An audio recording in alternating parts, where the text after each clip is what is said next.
Hey, anybody here? Hello, hello, and good morning, and good evening, and good afternoon, and salutations. And it's nice to see you. Welcome to Stock Markets with Bruce, where your host desperately attempts to explain in plain English what's going on in the investment world, in the world of the stock market and everything else, and tries to make sense of it for you so that anybody can understand what the hell's going on. Sometimes the easiest answer is the best answer. Like people say to me, Bruce, why is SOFI at $6.89 a share right now? You have a title here on this show that says, will SOFI shares trade at 40 times earnings of 60 cents a share in 18 months from now? Well, if you multiply 40 times 60, you come up with $24 a share. If the shares were going to trade at $24 a share in 18 months from now, why are they at $6.87 this morning? I mean, it's just like that movie, A Few Good Men. If Santiago wasn't to be touched, Colonel Jessup, you gave an order that Santiago was not to be touched. Why did you need to get him off the island? After all, isn't your word everything there is on this island? Great movie. Look, if SOFI is $6.87 a share, and I'm telling you that it could trade at, well, I'm asking you, could it trade at 40 times earnings of 60 cents a share in 2026? Why is it trading down here? I mean, this makes no sense. Well, sometimes the answer is simple. There are more sellers today than buyers. There are more people selling these shares at $6.87 a share, which this is where I have trouble understanding this because, and I'm 68 years old. I'm an old guy on YouTube. I'm ancient here, and I'm sitting here going, you got to be kidding me. There are people selling this stuff at $6.87 a share, and they just had their first quarter of profit that they announced on Jan 29. In May the 6th or 7th, they're going to announce their second consecutive profit quarter. We're only 12 days away from the end of the quarter. It's the 19th of March. We have 31 days this month. There's 12 days left, and the first quarter's over. These guys start counting the money. They reveal to the world in 5 weeks after that day how much money did we make in the first quarter. That will be their second quarter of profit. 6 months after that, 6 months after the 7th of May, approximately, they will have done 2 more quarters of financial releases, their second quarter and their third quarter of this year. Then we will have had 4 consecutive quarters of earnings reported by SOFI. This is a fact. This is going to happen. They are now making money. They will continue every quarter to post a larger profit. They are at over 8 million members by now. They're probably going to be 10 million members next quarter. They'll be at 12 million members a year from now, maybe 14 million members. I mean, this company is, the profits are coming in. 6 months from now, this company will have done, or 8 months from now, this company will have done 4 consecutive quarters of profits. That makes this stock eligible for the S&P 500. That includes them in the S&P 500. And right now, stop the presses. If these guys are part of the S&P 500, there have to be 400 ETFs that are going to have to buy this stock. Just think about this. Okay, get this through your heads, just so you know. So you're aware now what's going to happen later. Apart from the fact that they're trading at a PE multiple of 40 on 60 cent earning, all that stuff, that's great. But there are hundreds more mutual funds. There are thousands of pension funds around the world that cannot buy stock in their funds unless the company is part of the S&P 500. They're forbidden to do so. They are entrusted with handling pension money for retirees and up-and-coming retirees. You can't be going willy-nilly into all kinds of spec stocks. There are outfits out there, senior funds that cannot buy stock under $10 a share. They can't get in. They cannot get in under $10 a share. And the stock can't just get to 10 and go down again. It has to go above and stay there a while. This company, SOFI, these shares of SOFI are going to become an institutional favorite of every entity out there that's in the institutional field. Noto knows this. The board of directors knows this over at SOFI. They're very aware of the limitations and the kind of investments that funds can and cannot do. The moment that this company becomes a member of the S&P 500, they become members of the S&P sub-indexes, the banking index, the high-tech index, fintech index. There'll be a fintech index. Trust me, there will be one. This is going to go parabolic. These guys are the leaders in this area, the new thing that we're all looking for. You're all looking for the new thing. NVIDIA was the new thing a year and a half, 2 years ago. It's now almost a $900 stock. At one time, Cisco was the new thing. Apple was the new thing. Microsoft was the new thing. All kinds of companies were the new thing. This is the new thing in banking, fintech banking. Have you guys seen advertising targeting you on my channel and other YouTube channels where SOFI is advertising that they're paying 4.6% on deposits? Have you seen that? Have you seen the advertising campaign that SOFI is doing now with the NBA? It's only started. It's only 2 weeks old. You ain't seen nothing yet. This company is going to become a household name, period. It's going to become an absolute household name. It's already a hit with the 20 and 30 somethings already, because this is where the youngsters go to bank. And I say youngsters because I'm 68. Okay, remember that, all right? If you're 35 years old, you're looking at me going, hey, man, I'm old. I'm 35. I feel like I'm 60. But I saw the CEO of Bank of America about an hour ago being interviewed on Bloomberg. And he made a very interesting comment. He was talking about the evolution of the business, the banking business that he's involved in, from the perch of one of the top 3 banks of the United States. They've gone from 6,000 branches at one time. They had 6,000 branches, now down to 4,000 branches. 2,000 branches have been closed, eliminated, erased from existence. Employees have gone down by a third as well in this time frame, and continues to do so. Bank of America is going fintech, slow motion. They can't go fast motion. It's impossible. They're so massive. There's a certain part of Bank of America that will never be fintech. Their investment division and all these others, fair enough.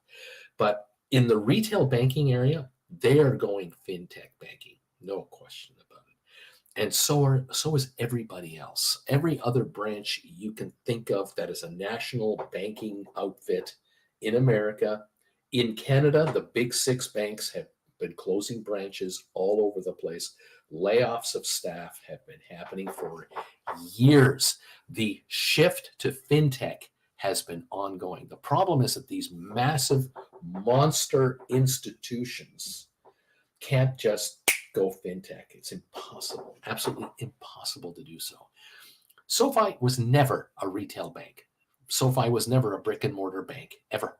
It was created 12 years ago. It's always been an online entity. It's now a chartered bank, but it's a fintech bank. They are firing on all of their cylinders. Why people are selling this stock at right now $6.90 a share, I have no idea, other than to say they're getting sold out by their broker because they borrowed against this stock to place something else. Maybe that's it. They're a shorter. They're convinced that these analysts that think the stock is going to go between $3 and $5 a share are right, and they're looking for a quick $1 dip from here. Although I got to tell you, there's upwards. The rumors are out there. There are upwards of 170 million shares shorted between the official number and the dark pools and all that. These kids, They can't be 68-year-old veterans. They've got to be kids who have no history whatsoever, have no sense of history, are sitting here going, oh, yeah, this is going to $2 a share, and we'll just buy it down there. They got to be thinking that way. What kills me about all this, what just blows me away, is if you short this stock today at 690, the most you can make is 690.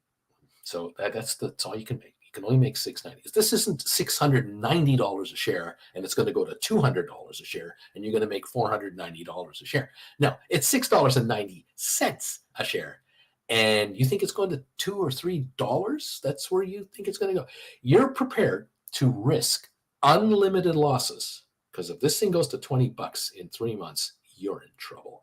You're down $13 a share, and you could have only made a couple of dollars. You're willing to risk this upside move on a company that could explode at any time for a couple of bucks. This reminds me of GameStop again and again and again and again and again. GameStop in 2019, 2020, and into 2021 was exactly the same as this stock is right now. I did my first ever video on GameStop. That's how my channel got discovered, was because I did GameStop videos. I talked about GameStop in June of 2020. The stock was $4.80 a share, and the death watch was on. Absolute death watch. We were in the middle of COVID. We're all locked up. Every shopping mall was shut down. No GameStop stores were running that you could walk into. And yet, the stock is $4.80 a share. And shorted, only 74 million existed. And everyone's just sitting there going, oh, they're like Blockbuster. They're going down. They're going down. It didn't happen. It didn't happen. Matter of fact, GameStop took lemons and turned it into lemonade, because when they had that short squeeze and the stock did go to 500 a share, even on the way back down and way back up and down and up, the company managed to pull $2 billion of cash out of the market. Way to go, Mr. Cohen, Ryan Cohen. And they paid off their $450 million bank loan that was supposed to break them. This was supposed to finish them off. They're $450 million in debt. They'll never pay it off. They paid it off in one check. Here's your money. Get lost. And they got $1.5 billion cash in the bank. They were losing $100 million a year at that time. Oh, that was the death nail. $100 million in losses. $2 billion a week they were losing. They're done for. And they're sitting there going, we have enough money for 15 years now. We can lose $100 million a year for 15 years. You want to still short my stock? GameStop today, with the splits and everything else, okay, it's 14, 13, 14, 15 bucks a share, 60 bucks, 55, 60 bucks a share. They're coming up with their earnings in the week, next week.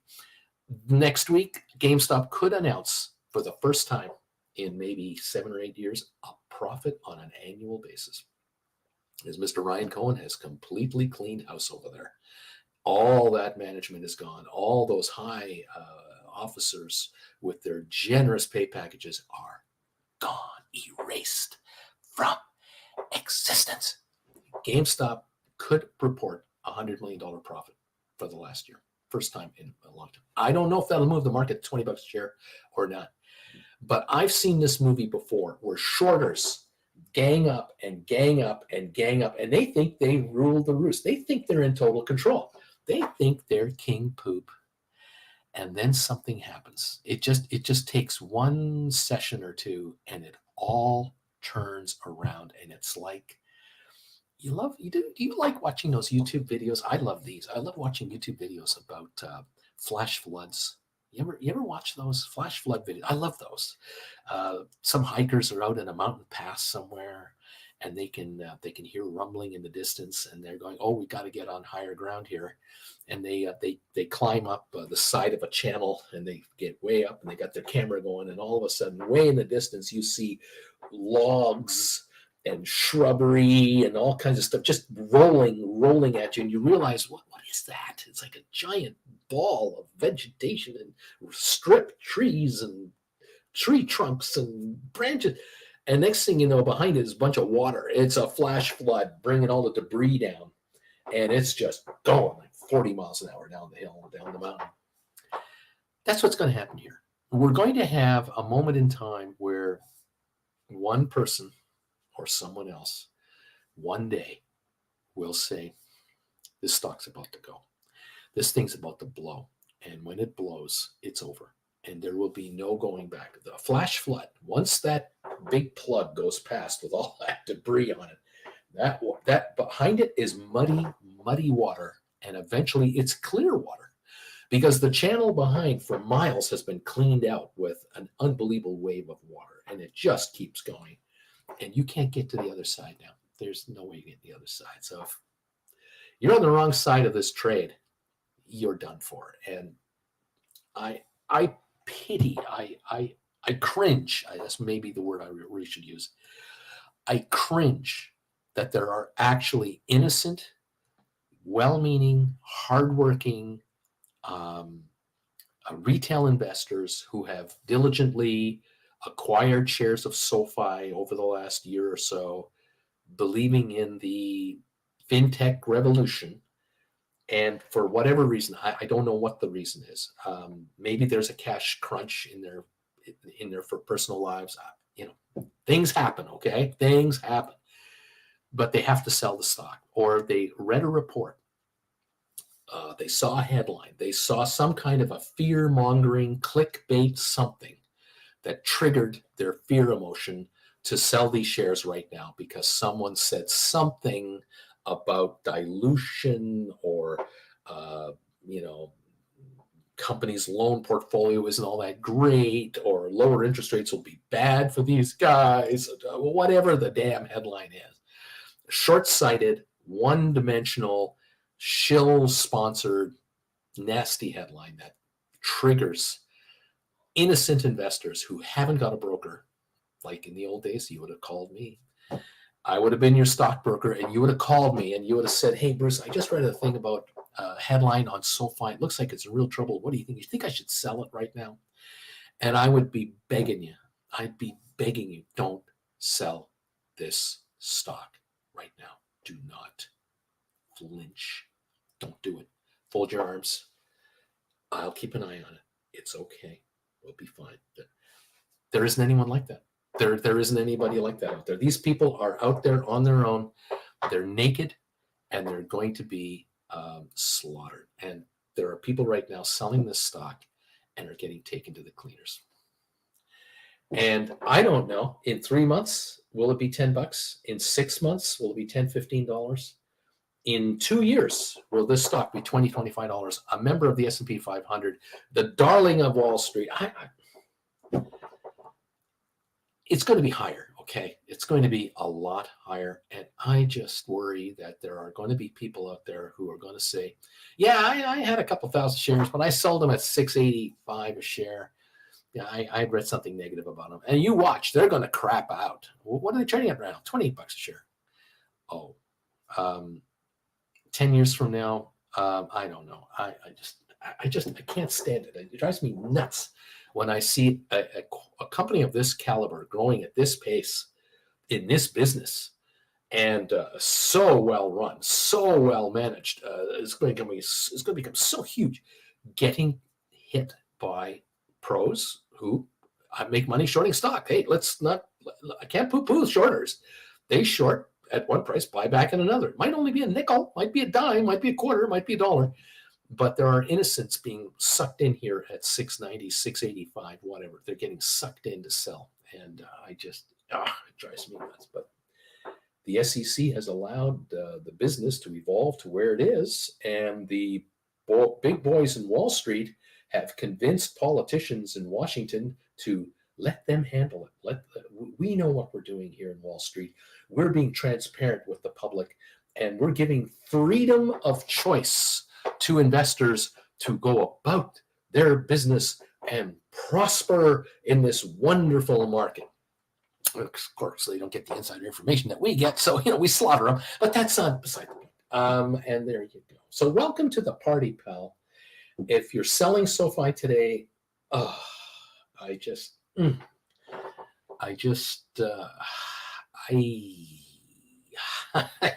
know what to say. What can I say? If you're writing cash secured puts down here, boy, are you doing it right. Are you picking off this stuff? Yes, good job. Tuck your stock away. Buy, tuck and roll. Just grab it and put it over here. Grab it and put it over here. When down the road, when you're going to be writing call options by hanging out with this channel here, you're going to be writing call options and you're bringing in $2.50 to $3 premiums on every option you write. You're going to be bringing in $2.50 to $3 per share in option premiums by writing out of the money calls. Watch, wait, learn. You're going to be going, oh, thank God I didn't get sucked in selling at $6.92 a share. Thank God. I just got $2.50 a share for a stock that used to trade at $6.92. This is great. There are people on this channel, and mark my words, those of you who are here today, many of you are newbies. There are people here who have acquired enough SOFI that they're going to be able to quit their day jobs. They're not going to ever have to work again. They're just going to live off of their option premiums. They're going to figure it out. They're going to go, Bruce, I'm bringing in 12 to 15 bucks a year in premium money, writing on these contracts. I got 5,000 shares. I'm bringing in $12, $15. That's $75,000 a year. I'm bringing $75,000 a year in cash, holding these shares that I bought back in 2021, 22, 23, 20, watching you, and I didn't sell them. I just hung in there, let them go higher, and I started writing options when you said, yes, now might be the time to start writing options. I quit my job in 2024, and I'm never going back. There are viewers here who will have more than 5,000 shares, 10,000, 15, 20,000. There are viewers on this channel who will be bringing in $20,000 a month to $40,000 a month in cash for the rest of their lives if they just take it in and spend it. But if they take this cash in and roll into more stock and write more options, you will do what you wish you could have done had you known back in 1981, 82. If you knew Apple, that was going public at whatever, 20 bucks a share, if you knew what that stock would ever become, you would never have sold it. You would be an option writer right now. You would be writing options on tens of thousands of shares that you've earned because of the splits, and you will be a multi-millionaire. You will have done this on Cisco. You will have done it on Microsoft. You'll be doing it on NVIDIA, Tesla, Amazon, Google. You name all the successes, the big successful stocks. This is going to become as successful as some of the largest companies that are trading today, because this company is into banking. This company is in the money-making business with money, and these guys are attracting millions of clients. Bank of America, 69 million clients. 69 million accounts. These guys have about 8 million. Oh, the future is here. Oh, yes, the future. Marty, the future. It's going to be something else. You got to stick around for it. Get in your DeLorean, set your flux capacitor, and hang on for a ride, because we're going to hit 88 miles an hour at any time. At any time. I do not know. I cannot tell you. I wish I could. I cannot tell you the moment that the train is leaving the station. I can't tell you that. It's going to leave the station. It's at the station. The train is at the station. The doors are still open. You can still get in the train. I do not know departure time, but steam is coming out of that locomotive. So it's warming up. But this stock, when it goes, it goes. And when it leaves the station, there is no coming back. You're not going to be able to catch it on the next station, because there will be people, again, human nature. People will watch this go to $8, $9, and they'll go, don't worry, it always comes back. It always comes back. They'll come up with their earnings. It'll run to $9, $10. It always comes back, until that one time it never came back. And it just kept on going. And the reason was the dollars coming into the front door of this company, and the net numbers at the bottom of the trough here. You become eligible for an S&P 500 listing, this thing is over. It's over. It's all over. So the countdown is on in my mind. 8 months or less, it's all over. I don't know if the stock takes off in 2 months in anticipation of the 8 months with only 6 months to go. Or does it happen the week after the 8th month? I don't know. But I do know it's going to happen. And so there you go, kids. Stick around and enjoy the show. Thank you for joining me today from wherever you are on this planet. Welcome, one and all. We try to, as I say, I try to explain the markets as best I can for you in a plain English kind of way. And we talk about writing stock options and how you can make income from stock you already have, or stock maybe you should have, or ETFs you might have or should have, or learn how to write options without owning any stock whatsoever. And that's where credit spreads come in, cash secured puts come in. If you're serious, and I mean you're really serious, you want to make money in this market, you had better do what the winners do. What do the winners do? Who are the winners?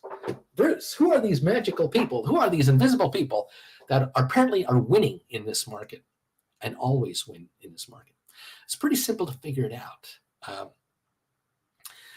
Take a look at, I don't know, if you're ever in New York City, if you're ever in Frankfurt, if you're ever in leading financial centers on this planet, so that'd be Milan, London, Paris, Tokyo, Shanghai, Hong Kong, Toronto in Canada, Sydney, Australia, but New York, all those skyscrapers on Manhattan, all those skyscrapers, the office skyscrapers in Manhattan.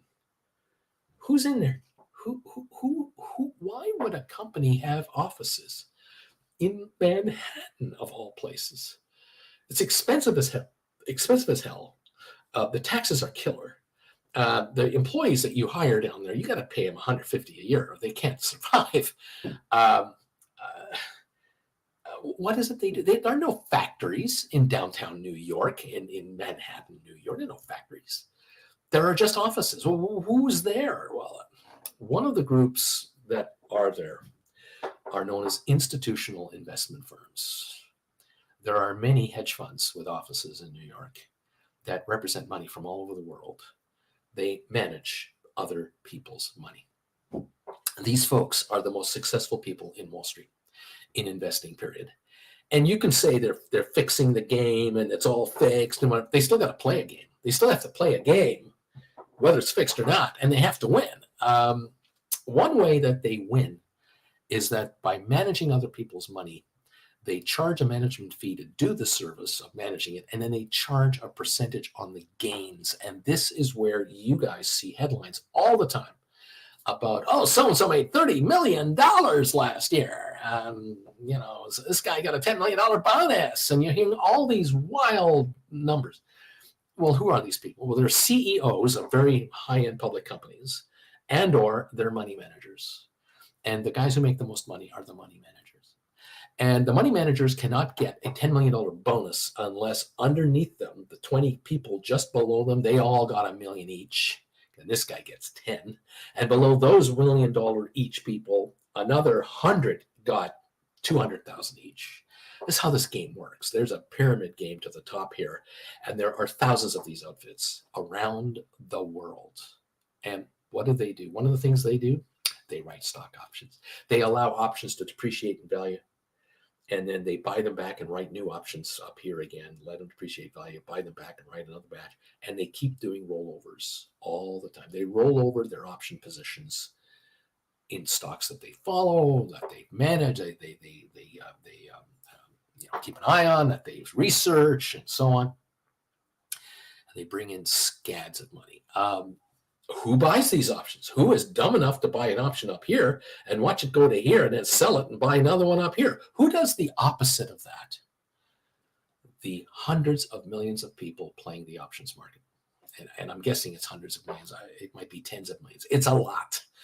There are gazillions of gamblers for every option writer out there. That is a fact. And the options business, the business of stock options, currency options, index options, the commodity options, all these options has dominated and is dominating the markets, has been for years and is growing exponentially. And there are articles every week coming out in the media about how many people are entering the options market. And it's coming to the point where at the end of the day, you want to play NVIDIA? You like NVIDIA? You think NVIDIA is going to $1,500 a share? Great. Open up an account with a brokerage firm using one of these. Deposit your $500 into the account. They might give you a $100 bonus if you do that. I don't know. There's all kinds of promotions to get you to open a brokerage account. And then buy $500 worth of NVIDIA. You're not even going to own a share of the stuff. You're going to get 2/3 of a share. And if it doubles in price in the next year, you've taken your $500 and you've made it $1,000. And I say, congratulations. Congratulations. There, of course, is a problem. You can't retire on that $500 you made because, it's worth $1,000. And what do you do now? Do you sell it? Now what? What are you going to spend it? How are you going to grow it? I mean, the stock doubled. So great. Okay. Super. Yay. When do you sell? And why would you sell? Because at the point when it gets to that point, aren't people going to say it's going to double again? So you're thinking, oh, well, my 1,000 might become 2,000. I'll be a lot richer now. Then what? So it does that in 5 years. Great. You've turned $500 in 2024 into $2,000 in 2028. Yay. Now what? You're still broke, and inflation is eating you alive, and you've got to pay a tax on the gain. And where you're at, you're nowhere. And if you're putting in $50 a week into your account, or 100 a week, or 500 a month, and you're just adding and adding to your portfolio, great. It's a good plan. It's an okay plan, but you hope you're in the right investment that you keep pouring money into, so that over time you get the gain. Yes, this is old school investing, and the big institutions are happy to help you do this. You can buy ETFs like this, mutual funds like this, and put money in every month into a broad-based group of investments and assets. Absolutely. And these money managers are dealing with millions of you, tens of millions of you, and they're managing tens of billions, hundreds of billions of dollars. And they're getting a 2% management fee to manage it all, and they're getting percentage on the upside gain from some of you and not all of you. You will never be contacted by a stockbroker for your entire life. You will never be contacted by an investment advisor because you don't have enough money to count. You get into 5, 10, 20 grand, no one will call you. You get to 30, 40, 50 grand, no one will call you. You get to 100, 200, $300,000. You try to open an account with XYZ Securities, they might politely direct you to their money management division, where you just put the money into a fund or group of funds, and then you get statements by email once a month. And thank you for coming in. You will never have your own advisor, ever. Get to a couple of $1 million, and now they'll contact you. That's the bottom line. Around here, we do it a little differently. We kind of take the attitude that, why have someone manage my $50,000, $80,000, $200,000? I'm 45 years old. I'm 50 years old. I want to retire in 10, 15 years. As long, while I have my health, I want to travel while I'm young. The problem here is that I don't have enough in my savings and assets to get out and go. I'm stuck in this job and I can't get away. Well, around here, we self-manage. We learn how to self-manage our assets. And one of the ways to grow income from these assets is to make your money work for you as hard as you used to work when you were 18 years old. Your money will work as hard as you did when you were 18, 20, 22. You partied all night long. You worked all day. You partied, you worked, you never missed a shift. You were there. And the money can do this. Money can work for you 24 hours a day, 7 days a week, but you got to know how to make it do it. You got to make your money do the work that you need to make it do. Sometimes in plain English, it's hard to say. The bottom line is you can write options on stock you have, stock you should have, or on indexes, or without even owning stock. You have to learn how this is done, though, because you are trying to do what the institutions are doing. I'm turning you into an institutional entity on the micro level, a macro trader on a micro trader portfolio size. This is what you are. You are a single person, a single investor, maybe a family, husband and wife, partner and wife, whatever. The two of you, the four of you, whatever you are, you're investing and you're trying to grow your money like the institutions are growing their trillions. And there are $5 trillion a week turning over in the options market. And all I'm trying to do is find a way to help you get yourself $5,000 a month and more so you don't have to work anymore. That's all you need to do. Sounds so simple, doesn't it? It's so easy. Well, I have 17 lessons available if you really want to become an option writer. Go to my website, stockmarketswithbruce.ca. head yourself over there. I'm a Canadian. That's where my website is at. Get yourself over there and check out my website. You'll find the 17 classes there, and you start with class number 1. Start with class number 1, then say class number 2. All you have to do is acquire the class, click the button, and watch. You need a bathroom break, put it on pause, go get a cup of coffee, do what you got to do, take out the garbage, come back in, play. Forgot what I said 2 minutes ago? Rewind, click, play. You can watch it as many times as you want. No tests, no quizzes, no surprises. And it's in plain English. And I will explain in these classes what are options. How are they created? How do they die? How do you make money from this? Why do they go up? Why do they go down? Why do options go down in value when markets still go up? There are times where they don't do what the market, you would swear that they would do this, but they're doing that. What the hell's going on? Show you how the institutions are making money working on the options market, writing options. You'll learn the same thing. Stockmarketswithbruce.ca is where you're going to go. Grab some of these classes, take one a week, make Saturday class day, whatever you want to do. Call it a stay-at-home community option, a community college class that you take once a week with good old Uncle Bruce. And then Monday to Friday, when the markets are open, you see the professor live on the air right in front of you, and you can ask him questions. You got a question about lesson number 6, or you got something you don't quite get, or you're wondering about this or that, you get a hold of me. You just send me a message. And if you want really get a hold of me, there's my email. Send me an email and say, hey, Uncle Bruce, I'm trying to figure out how this works or that works. There are those who have taken classes who have after 3, 4, 5 classes, they're already writing options. They're now beginning to write, and they're earning while they're learning. So the classes are being paid for now from option premiums. Because at the very beginning, most people are very tentative about getting into this. Because if you don't know what you're doing, you got to be careful. Of course. But you can write one contract. You can write one option contract against 100 shares of a stock. And for your very self, see how this works. As time goes by, you'll write 2 at a time, 5 at a time, 10. You'll get into different strategies of option trading. You'll figure out how the game is played. You'll understand it's a very wide field of choices. It isn't just calls and puts and this or that. There's many subtleties to this. This is what I'm about here, trying to get that knowledge into your brain. You'll find out what really appeals to you, what part of the option market turns you on, and what part of the option market you just can't get it.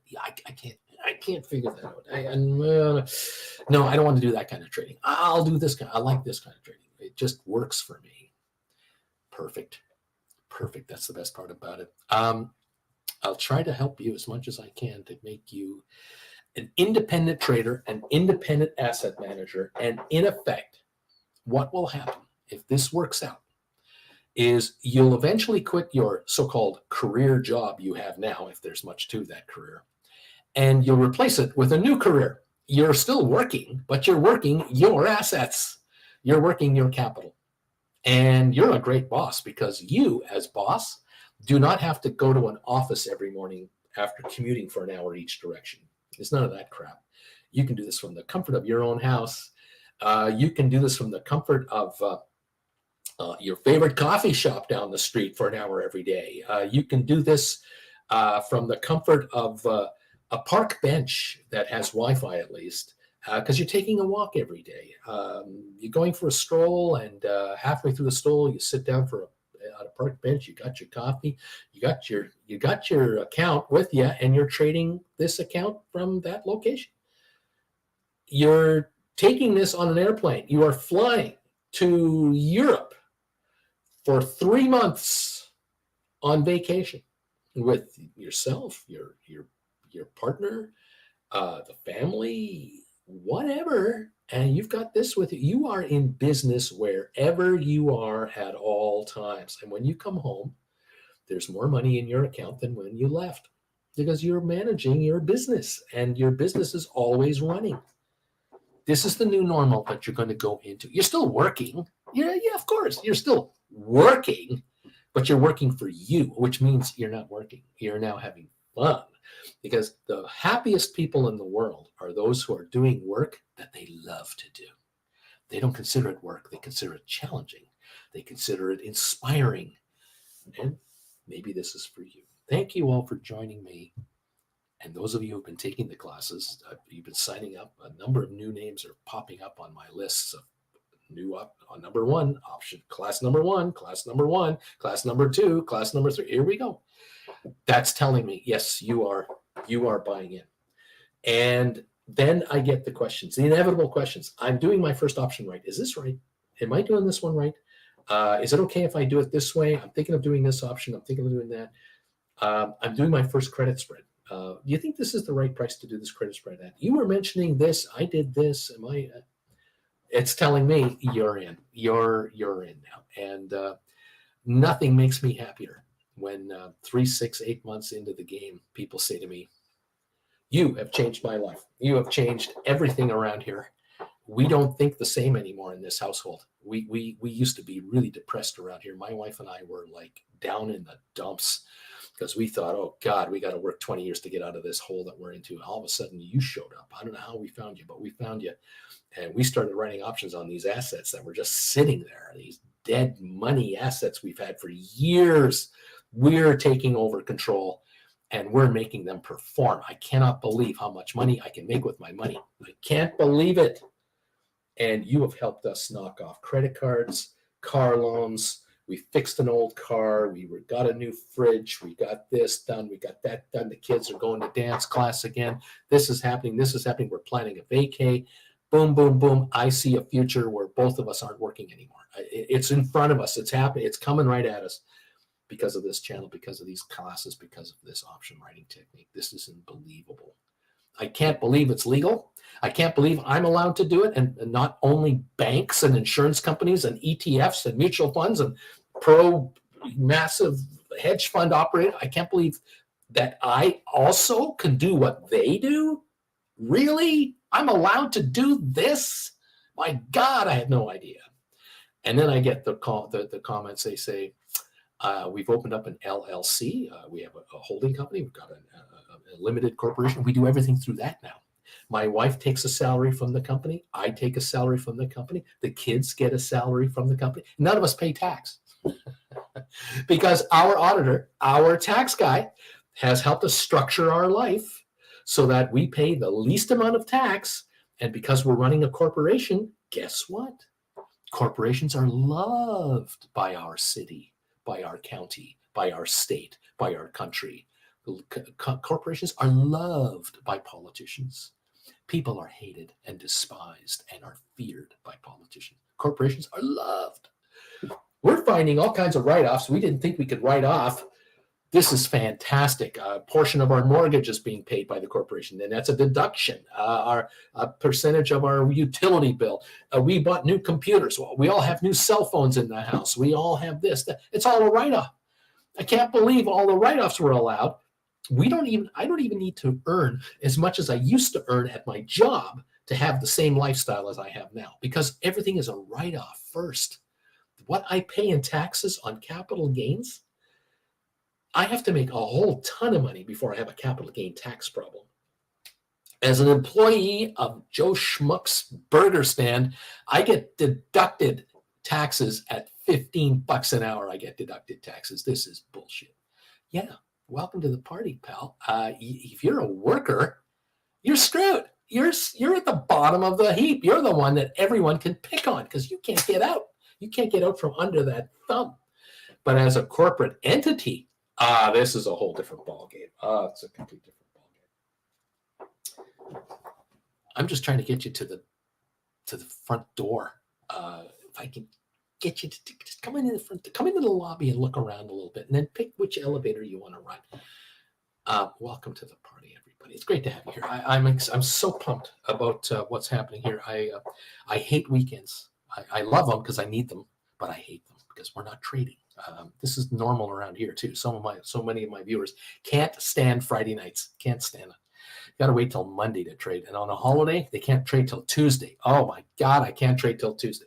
The only blessing is that 3 days from now, all these options I've written have 3 less days to live. So there's depreciation. So fair enough, I'll take that. Shrinkage, as we like to call it. Welcome to the show, the channel where we have expectations far and above just making a couple of bucks in the market. This is a whole new lifestyle, a whole new way of thinking.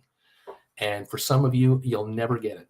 I know. You're new here and you're watching me and you're going, this guy is so full of it. There's no damn way. Because if he's so smart, why isn't he a multi-billionaire? Why? Got it. It's okay. It's all right.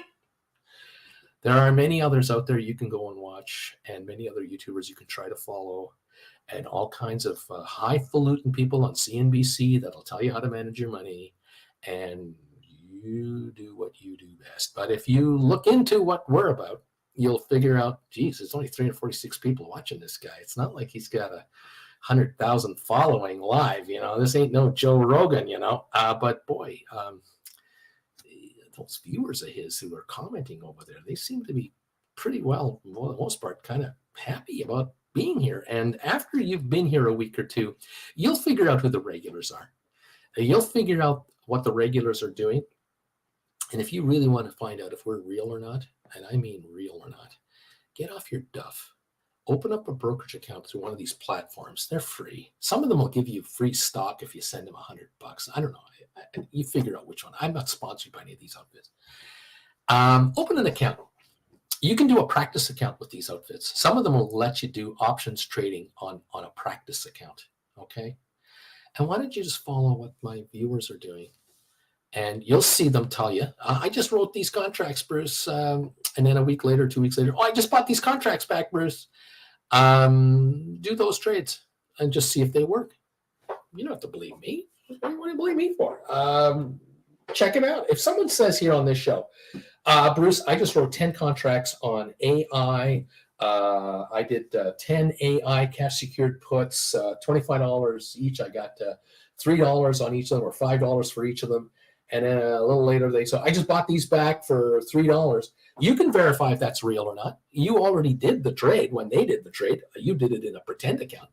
You wrote 10 contracts and brought in $5,000. Can you buy them back for $2,000? You'll know. You don't even need to wait to see if that individual closed the trade. You'll be able to see it live. You can do it yourself. You can verify everything we talk about around here. There's nothing to hide here.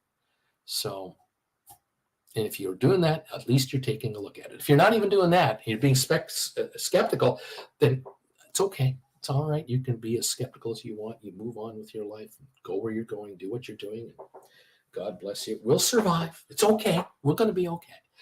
But there are people around here who have come in here and went, I don't believe this. I don't believe it. This is crap. Okay, I'll look you. Okay, I'll tell you what. I'll set up a practice account. Big shot. And I'll do some of these trades. Okay.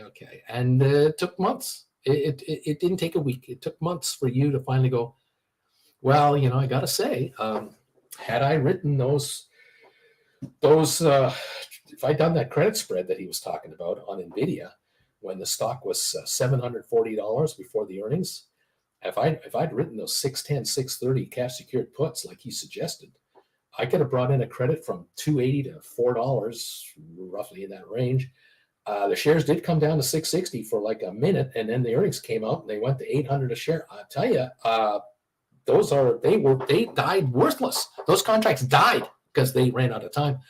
And he told everyone to move out of those and move up the chain, stay $100 behind the stock, and write another cash security. If I'd have done that, done another credit spread with this guy, I admit, I would have made money. And had I done just one, I'd written one put and bought one put, I would have had to risk $2,000. I would have had to put on the line $2,000 less the credit of, say, $400. It was actually $1,600 risk. And I made $350 on that $400. I bought them back at 50 cents each. I rolled into another position. Had I done 10 of those, like some of his viewers are doing, I would have made $3,500 net profit, not $350. Had I done 20 of those, I would have made $7,000. And the thing is, the trade's the same trade. It's just how many contracts are you using? How many dollars are you putting up? That's all it is. It's not rocket science. The hedge funds are doing thousands at a time, hundreds at a time. Yeah, you don't see those trades. Those guys are doing huge, sophisticated, massive, multi-million-dollar transactions. You're doing hundreds and thousands. But all I'm trying to get you to do is take $5,000 a month out of this market. Can you get $5,000 out that might equal your paycheck after deductions? I don't know. What do you make? Some of you need $3,000 a month to live on. Some of you need $10,000 a month to live on. It's all up to you. What do you need? That's where I'm trying to get you. If I can get you beyond that, you're richer than you've ever been before. I can triple your best paycheck on a consistent basis every month. You're living a different lifestyle. You want to look into it? You've got to make the first step. Welcome to be here. You've already made one step. You're here. That's huge. Tolerating this face for radio. I've been on the air for 55 minutes already, yapping away. Welcome to the party, pal. I'm so glad you're here with us. I want you to get rich. As simple as that. How do I make my money? I don't trade. I don't trade. Okay, if you're new, I don't have a portfolio. I don't tell you what I'm doing. I'm not doing anything. I'm an advisor. I'm an opinionator. I'm a color commentator. I'm an instructor. Whatever you want to call me. I'm Uncle Bruce. How do I make my money? Do I make my money from advertising? Not really. 375 people are here. You all got an ad before I started the show. You probably clicked off. So I'm not making any money on that. YouTube is paying me very little. Why does YouTube keep me on the air then? Because I don't make YouTube any money from advertising, really. I mean, maybe a few bucks here and there. But really, what is it? Right here. Right there. There are two levels of membership of this channel. The regular membership, $10 a month. Gold Bagel, $25 a month. Now, why would people pay that? Stick around, you'll find out. But there are enough of these that YouTube goes, yeah, we'll broadcast this guy. Yeah. He's bringing us more revenue through this because we get 30% of his action. That's what YouTube takes. They get 30% of this revenue, and that satisfies YouTube's hierarchy to say this channel actually more than pays for itself. Because with only 375 people, which turnover, I mean, there are thousands of people a day watch me over and over again, whatever it is. There's enough revenue coming in from the memberships to take care of tens of thousands of viewers on advertising. So yeah, he's one of the good guys in that sense. But do I make a living off of that? I pay bills. Where do I make a living? It's educating you. Classes. If you take the classes, one class is $150. Yep, that's how I make my money. I've done these. I put them out there, and there are 17 of them now. So, it's been 3.5 years of doing this, and it's going to keep going. And then there's the one-on-ones. You can have a one-on-one session with me if you want private, just you and I on air. Private setting, I'll record it, send you the recording of our session. You can watch it again and again and again. You don't have to write notes while I'm talking to you on the one-on-one session. And we'll go over it. Yeah, $400 an hour is what I charge, which is cheap. They tell me, Bruce, you should be charging $1,000 an hour, but it's $400 an hour. If you want a one-on-one, let me know with a private email, and we'll set you up. Okay, I can't do many of them because, I'm kind of working here. But thank you all for supporting this YouTuber since 2020 on this channel. It's fantastic, and we love you for it. Okay, guys, we're opening here in 2 minutes. Okay, so let's get ready to open up this day. Let's get going. I want you guys to get rich. I've got to shift the comments now away from the wide open comments to member only commentary. That is the deal. If you become a member of this channel during market time, we only allow commentary from members during market hours.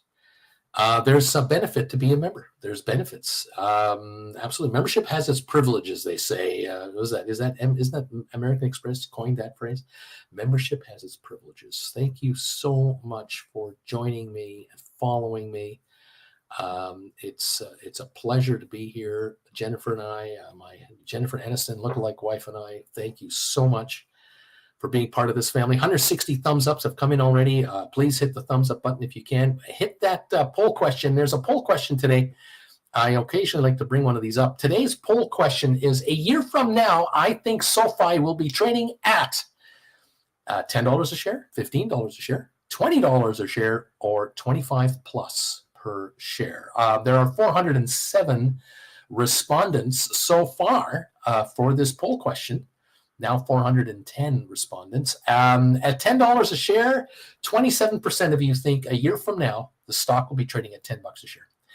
34% figure 15 a share, and that is the most popular answer, by the way. 21% are saying $20 a share, and 18% are saying no, this stock is over $25 a share a year from now. SOFI, a year from now, my prediction is over $25 a share because it will be an S&P 500 index stock. It will already have been added into the S&P 500. And it will now be available to be purchased by all institutional investors. It'll trade at way over 25 a share. The company will be worth more than 25 billion market cap. It'll be 30, 40 billion market cap. The earnings estimates for the next 4 quarters a year from now will be much higher per share. Will be 80 cents to $1 a share. My opinion. And at 40 times earnings, my opinion, trading at 40 times forward earnings, that's a $40 stock. So I say over 25. If it's 27 and a half, hey, great. If it's 24.50, I don't consider myself a failure, but I think some of you guys are going to do just nicely. Ed is saying that the top 100 U.S. banks have just been updated by the Federal Reserve, and as of the end of the year, SOFI has jumped from number 78 largest bank in America to 71. These guys are 12 years old. They've been public 3 years. They just surpassed Credit Suisse and others. So SOFI is at $6.90 a share. Deposits on hand, managed assets, they are now the 71st largest bank in the United States. There are 4,700 banks in the United States. 4,700. These guys are 71. Stock $6.90 a share. Yeah, I think it's a little cheap right now. Just saying. What can I say? Everybody, welcome. Savage of Wall Street. Last month, I sold a few Unity $30 covered calls for January 2025 expiry. I took in $7.75 a contract. I'm now looking to buy them back at $3.75. I've got stink bids in already. I'm waiting to get hit. After the buyback, I will wait a bit for green days, and I'll sell more Unity covered calls again. Just last month, he sold them for $7.75. This month, he's looking to buy them at $3.75. That's a $400 contract profit per contract. If he's doing 5 of them, he's made $2,000. If you're doing 10 of them, $4,000 profit in a month. Hello, one position. Larry Titus has rung the bells. We are open for trading. Thank you very much for being here and joining in with us. It's great to have you in the house. Thank you all so very much. I appreciate all of the comments. Most of you are talking to each other this morning, which is typical what happens here. Become a member of this channel. Join this familia, this great family of members here. You can also become part of our Discord group. It's not, when I use the word our, I really shouldn't say that.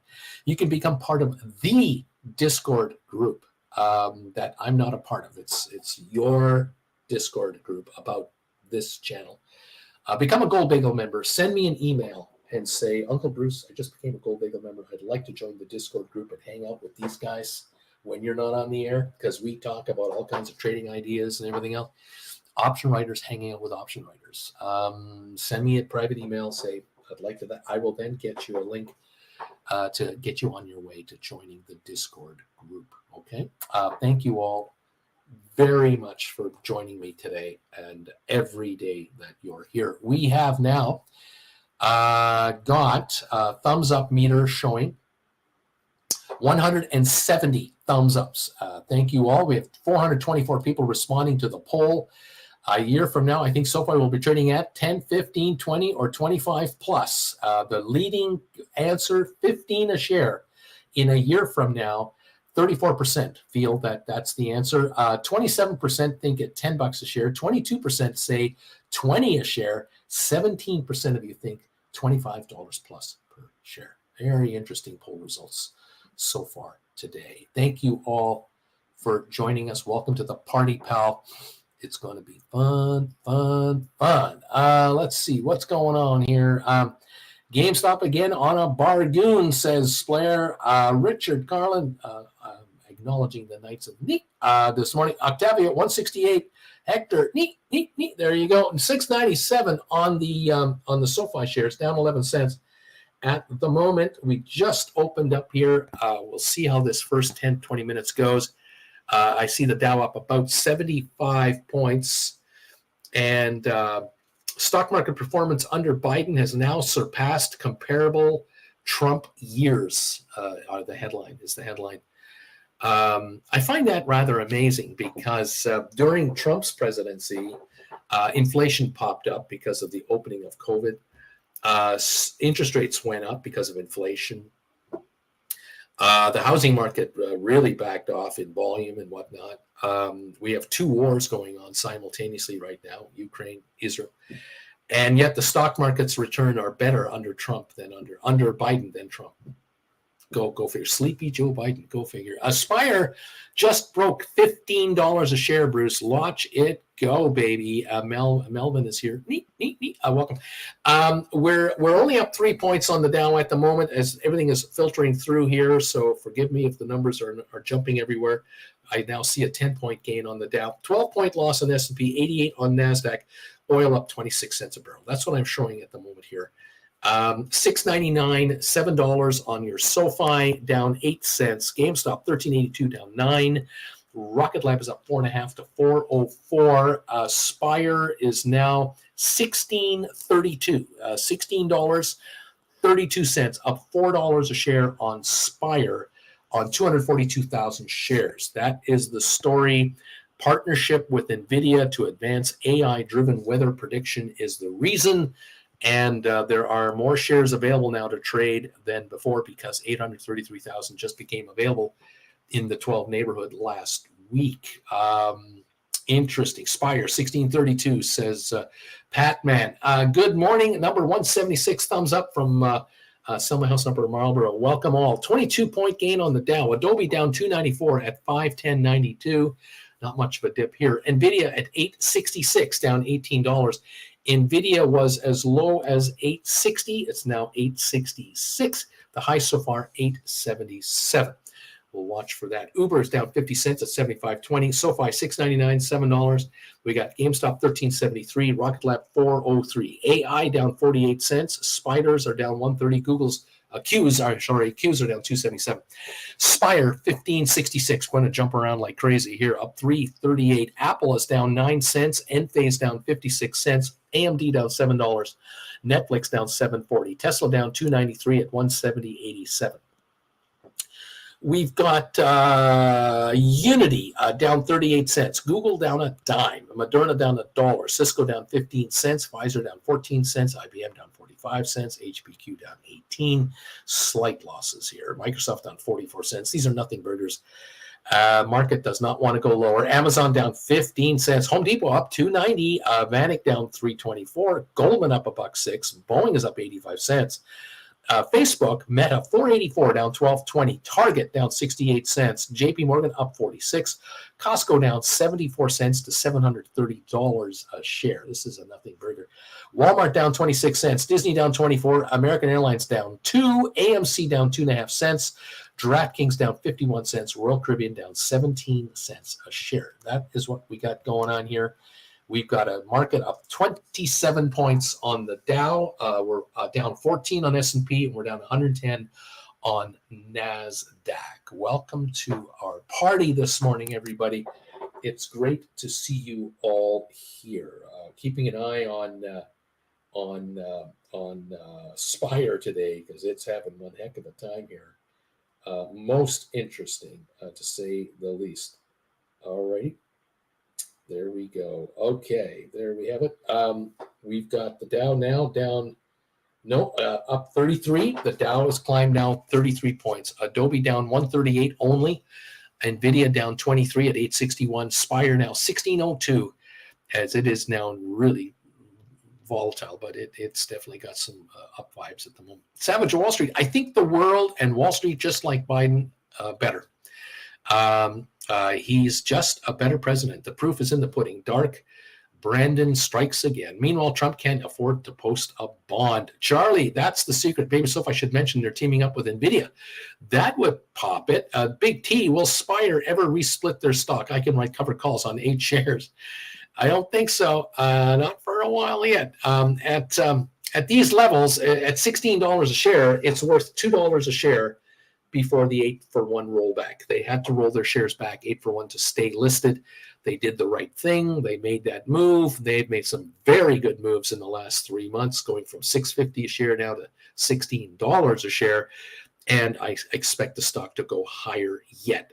Their earnings every month, every quarter, higher than the quarter before. They're turning positive on cash flow, and they're signing interesting deals with interesting outfits. So yeah, this stock can certainly double from here. That would put it at $4 a share.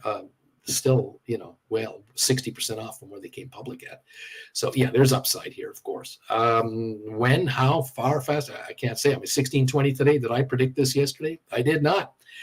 All righty, there you go. $3.95 gain at 16.23 on Spire. SoFi 6.92 down 16.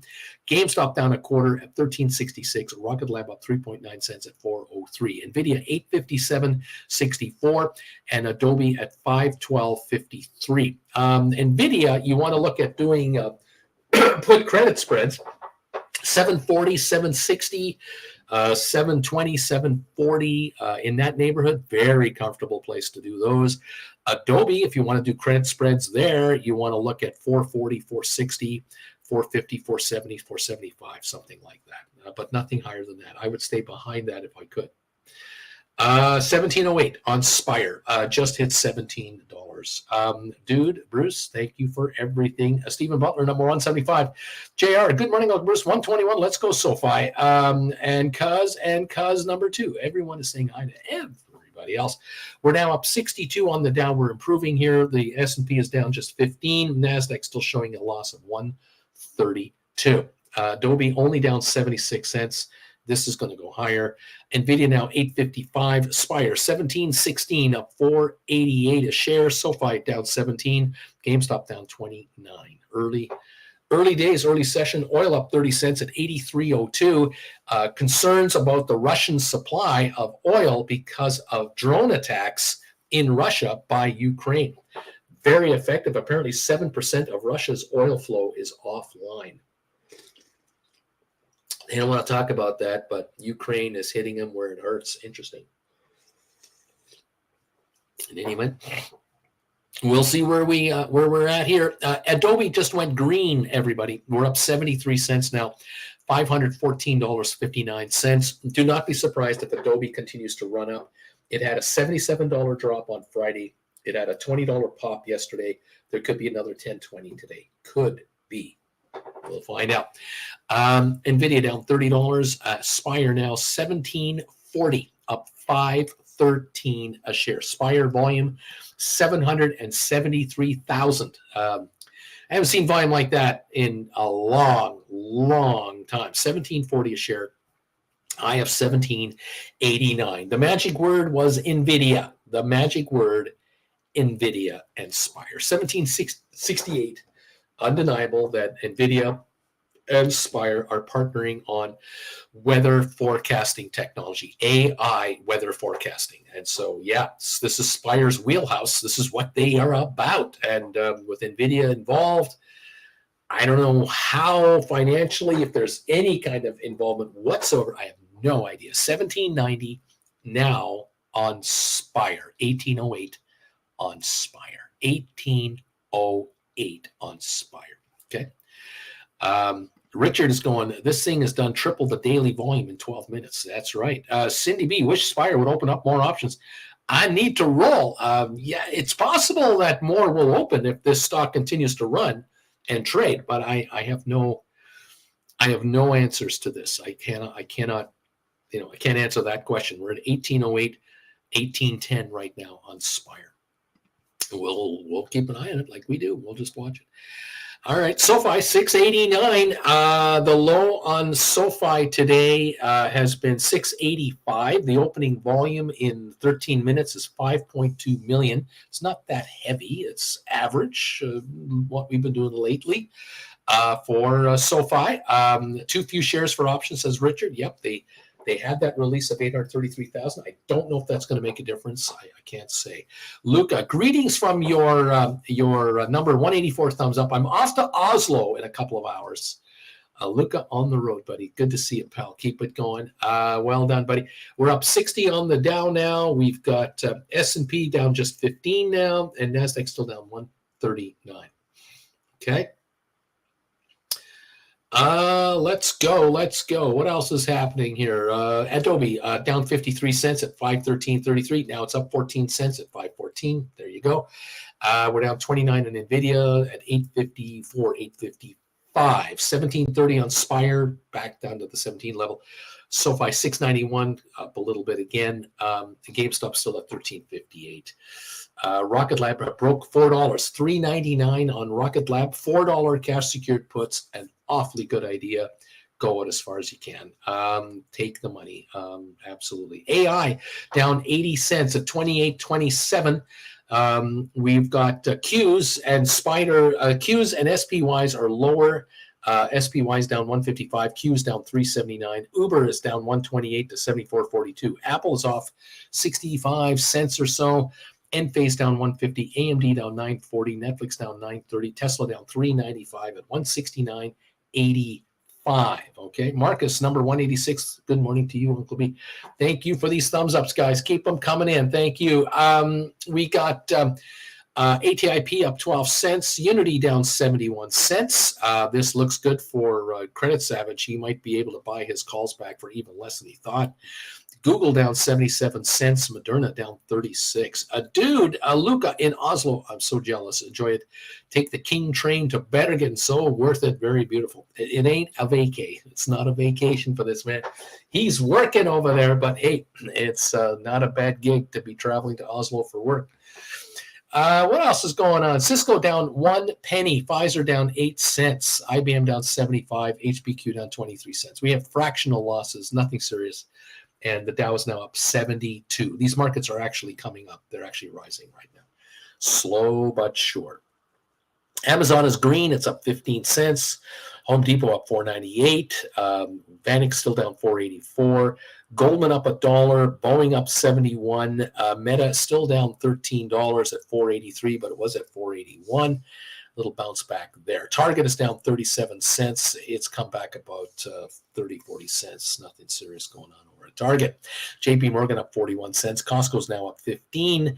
Walmart down 6 cents. This market is going to go green pretty well across most of these fractional losers. They're going to go green. How green is the question? The market would like to go higher. That's what I'm thinking it wants to do. All right.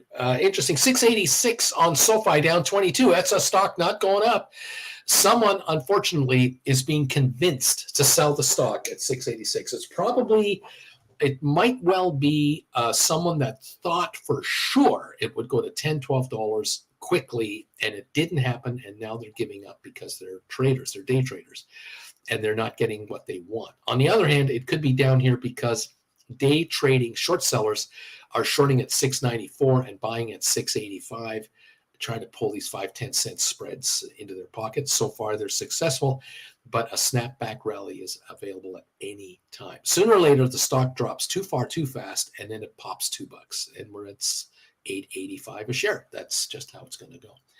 I don't know. Let's see what's going on, baby. Fun times. Oh, my mistake. Work hard, says dude. Luca, no holiday for you. Work hard. There you go. Giddy up, kids. Fun stuff.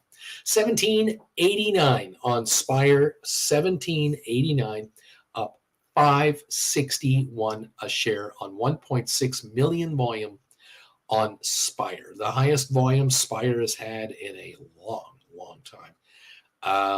They did move from 650 a share in January to the 12 level. Now we're at the 17, 18 level.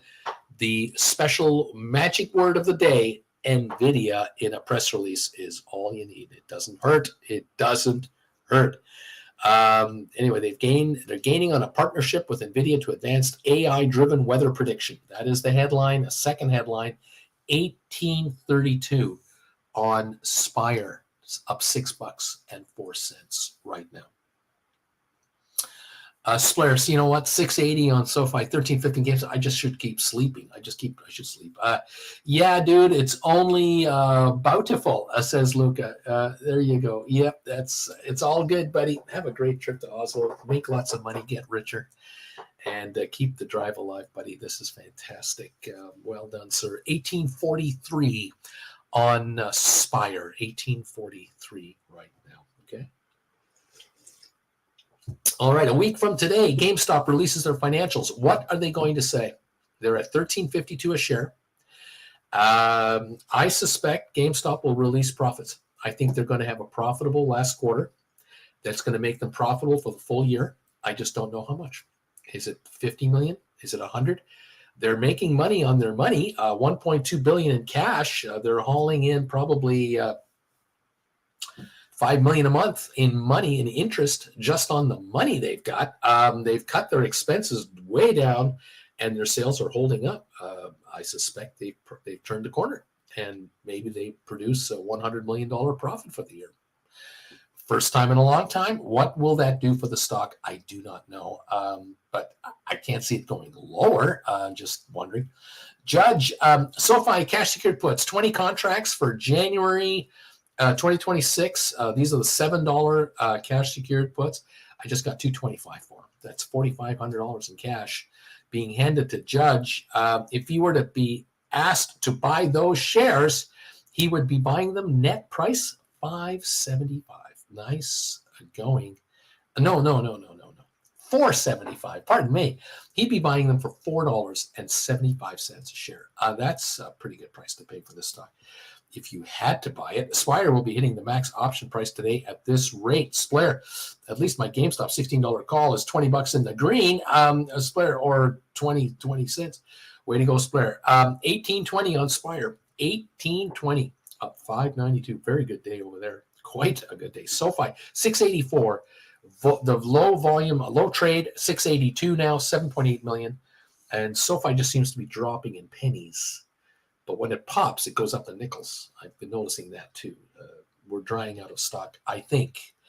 But again, the train's at the station. I don't know when it leaves and how fast it leaves the station. I can't answer that question yet. Sorry. But I know where it's going on a wonderful trip. A wonderful trip. Do you want to get on that train? Tickets are for sale for $684. This is a deal, a bargain. 1354 on GameStop. Rocket Lab 399.5. Opportunity knocks on Rocket Lab. Opportunity knocks on SoFi. 1854 now. Spire, by the way, up 626 again. Adobe 515 up 140. 146 gain on Adobe. NVIDIA now down, instead of $31, it's down $26. A lot of jumping around. Opportunity knocks on NVIDIA. Credit spreads. Put credit spreads on NVIDIA. $100 below this market. You can load up and bring in some nice credits. It's a question of how far your spreads are. $20, $30 a share. You decide with these contracts. $2,000 risk, $3,000 risk. I think you can make some nice money on NVIDIA. I do believe so. Savage of Wall Street. I hope SoFi gets to $5. I'd like to get 20,000 shares for cheaper, you know. I'd really like to buy this really super cheap. Well, like I say, you want an opportunity to buy SoFi cheap, right? 2025, 2026, $7 cash secured puts on SoFi. You might get lucky and get exercised, and then you score that premium, and you're buying a stock under $5 a share. That would be pretty good. Savage Wall Street, I see SoFi at $10 by January. But, you know, one can dream. We'll see what happens. I've seen movement more than that in a short period of time. We'll see. We're here, 1833 on Spire right now. 41-point gain on the Dow, 11-point loss on S&P. That's a quarter of a point. And NASDAQ down 2/3 of a percentage point, down 108 right now. Welcome to the party, everybody. And it's nice to see you here today. 685 on SOFI. All right. Excuse me. Well, I choked it. Thank you, everybody. Thumbs ups now. 196. Thank you, everybody, for 196 thumbs ups. The poll question today, we just broke 500 respondents on my poll question. This is catching some movement here. Let me know what you think about this poll question. Answer this question. A year from now, I think SOFI will be trading at, and here are your options: $10 a share, 15 a share, 20 a share, over 25 a share. What do you think the stock is going to be trading at a year from now? The number one answer, 34% say 15 a share. Number two answer, $10 a share. Number three most popular answer, $20 a share. And at 17%, 25 plus per share. 503 now have come in. Answer the poll question for us. Give us a handle on what you're thinking regarding this stock. Where is it going to be at? Thank you all for joining in. It's great to see you here this morning. It's great to have you with us. We're watching a lot of activity, and Spire today is having a wonderful time moving along here. Has been in the mid 18s right now. 1765 up 537 a share. What a run this one has been on. Thank you again for thumbs ups. We are approaching and blowing past 200, 212. You guys are awesome. Don't let Strickland catch you in the aisle. He will hand you a pink slip if you haven't given us a thumbs up. Don't let Strickland catch you. He's out there. All righty. Thank you. Aspire, Charlie says, they only have $20 options out to December. Seems they need to start looking at higher, longer options. And Deep Value, Spire is now up 130% year to date. Wow, that's what's going on. Fool of a Took, I am the number 199 thumbs up for you today, Bruce. Thank you, everybody.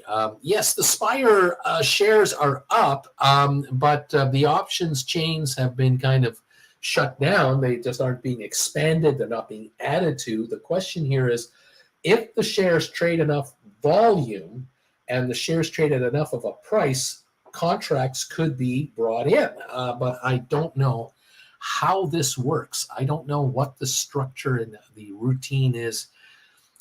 I'm not on the committee, making these judgments, but the shares are moving. That's a fact. That's all I can tell you.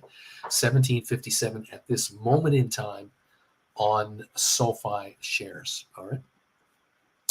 And other stocks we like to follow. We're up on Rocket Lab now. We're back to $4 a share.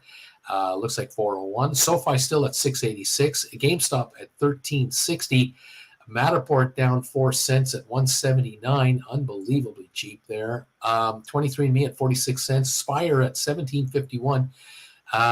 We've got ATIP at 639, up 12 cents. SmartRent is up a half a penny at 270 and a half. Apple has gone green now. It's up 62 cents. Goldman is green at 27-cent gain. Cisco just broke even a moment ago. Tesla still showing a $5 loss. ARC Innovations down $1. Microsoft is green, $1.30 higher. Pfizer down 11 cents. HBQ down 36. Google down 117. We'll see if that goes green since Apple has turned the corner. Amazon up 59 cents here. NVIDIA still at $857.50, down $27. Unity down 72 cents. AI down 82. Adobe is up 90. The Netflix shares are now down 965. I've got IBM down $1.22. Meta Platforms down 10.99. Vanik Semiconductors, SMH, down 444. Home Depot up 373. Enphase down 222. Palantir at 2310, hitting a high of 2750 a week or two ago. We're back to 2310, down 90 this morning.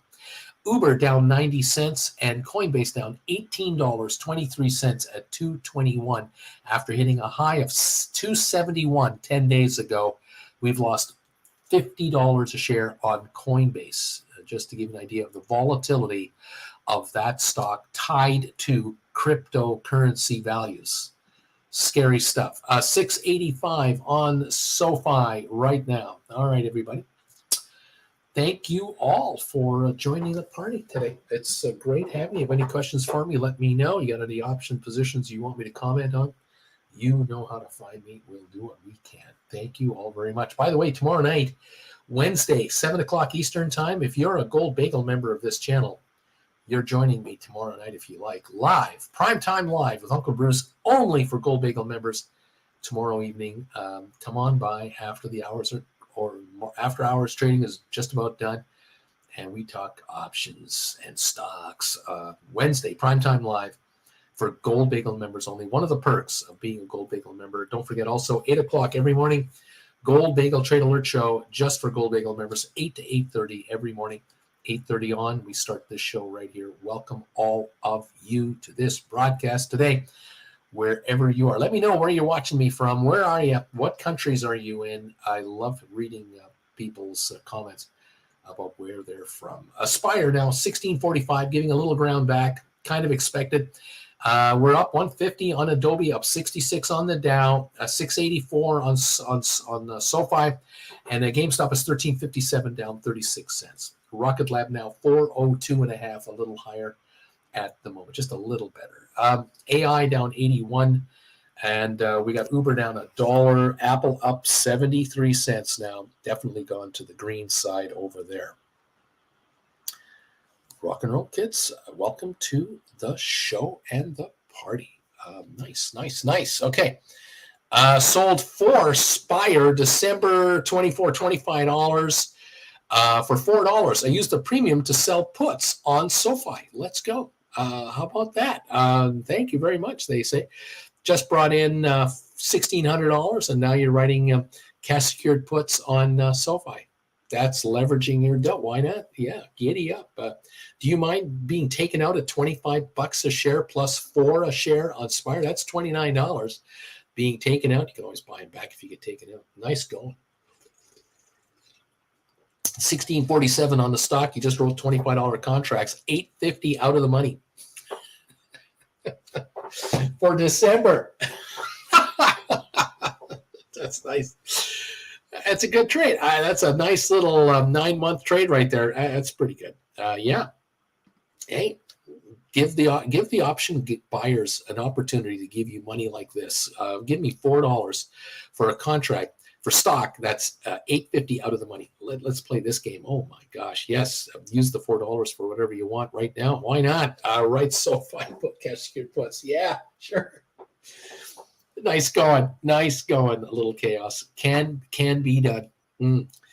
Other options, of course. If those of you who can write Spire contracts, you write.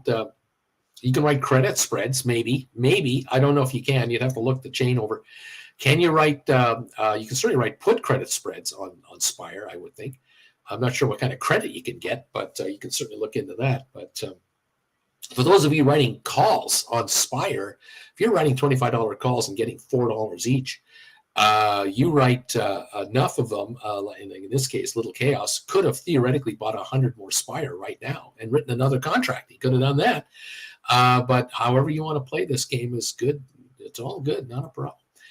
Unreal. 1684 on Spire. Up 456 a share. We're up $4 on Adobe now, 517.80. It looks like Adobe is energized into another run to go back from where it came from. So it's moving higher. I know there are viewers here very keenly interested in 520, 530, 540, $540 a share. You're very interested in those levels. Just cross your arms. Let the stock recover. You'll be fine. It's going to be good. All right. The bid ask is a mile wide. I can imagine that's why there aren't many contracts. Robert, I always love Spire. Yeah, the satellite company that could. What can I say? 1676. There you go. Rocket Lab. I'm amazed that Rocket Lab is not doing better than it's doing, considering that they are firing on all cylinders. They have $1 billion in back orders to launch satellites. And it stock's 402. It just blows me away. They put the $355 million cap call transaction together.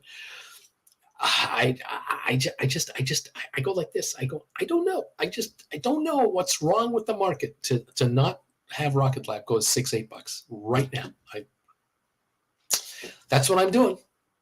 sometimes that's what you have to do. I haven't given up on it, but I just kind of go, why not yet? Why not yet? I don't know. 684 on SoFi. Why not $12 a share right now? Why not? Why not? More sellers than buyers. That's probably what it is. There you go. Okay. Up 88 on the Dow. We're climbing again. Another run. Look at the S&P. We're only down 8.8 on S&P. It's coming around. It's climbing. This NASDAQ down 94. It's climbing too. Oil still up 26 cents a barrel in Texas. Okay, everybody. Thank you all. Fun times at the OK Corral. Ooh-wee, lots to follow here. I'll tell you, just so much to watch and stay on top of. Unbelievable. Thank you, everybody, for popping in through here. There we go. Another update over there. And we have 225 thumbs ups. Thank you, everybody. 225. The poll today, now 534 respondents. They're coming in.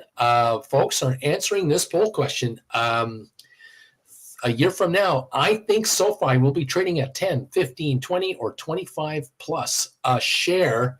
That is your question. And 34% are saying 15. 34% are saying 15. 27% saying it's going to trade at 10 a year from now. 21% say $20 a share. And 17% are viewers saying 25 plus. So either, this is how this works out, either 66% of you are wrong and it's trading at a different price than 15. 72% of you are wrong because it's not trading at 10. 79% of you are wrong because it's not trading at 20.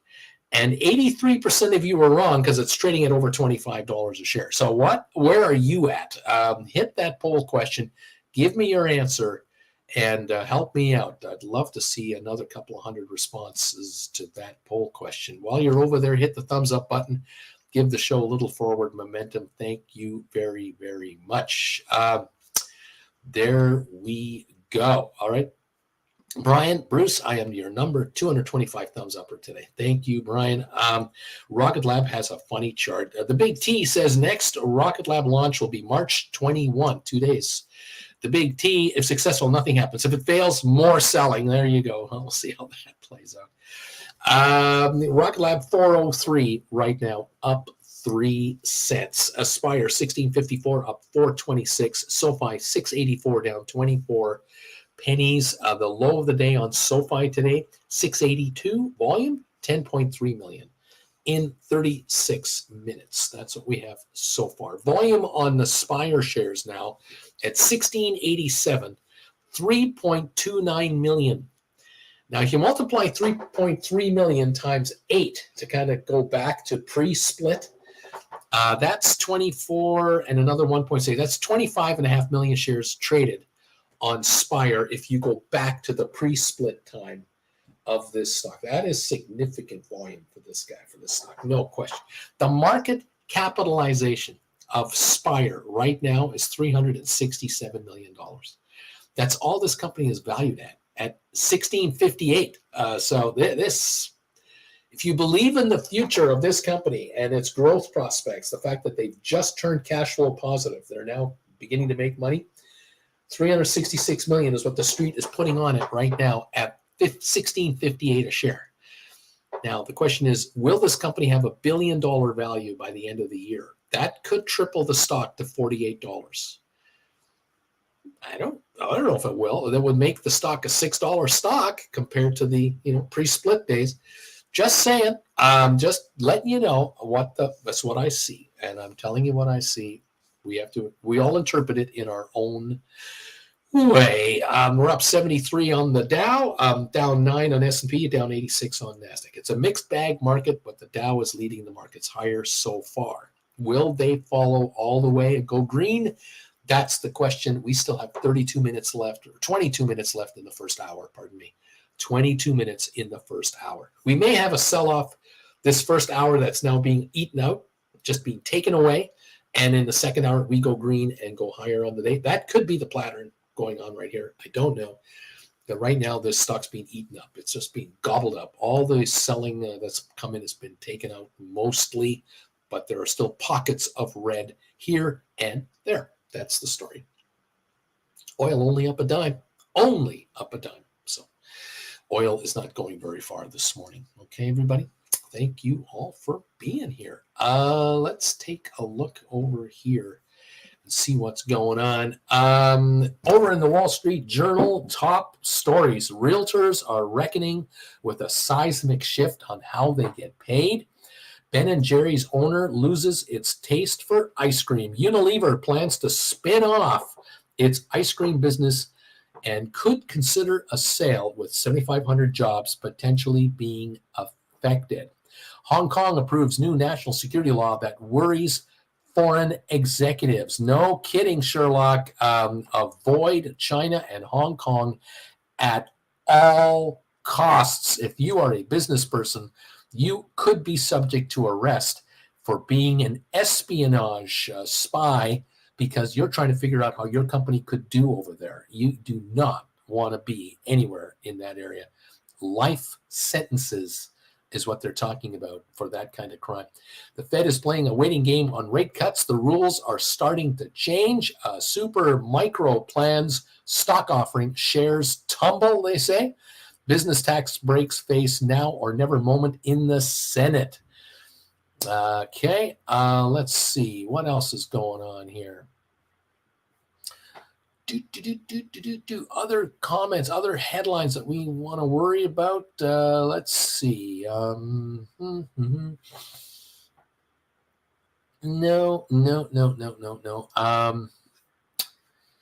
NVIDIA unveils its latest chips at the AI Woodstock. That was yesterday. What else have we got here? Trump is having trouble posting his bond for $400 and something odd million, $485 million. 30 companies have turned him down, apparently. Canada inflation rate unexpectedly cools to 2.8% in February. That just came out.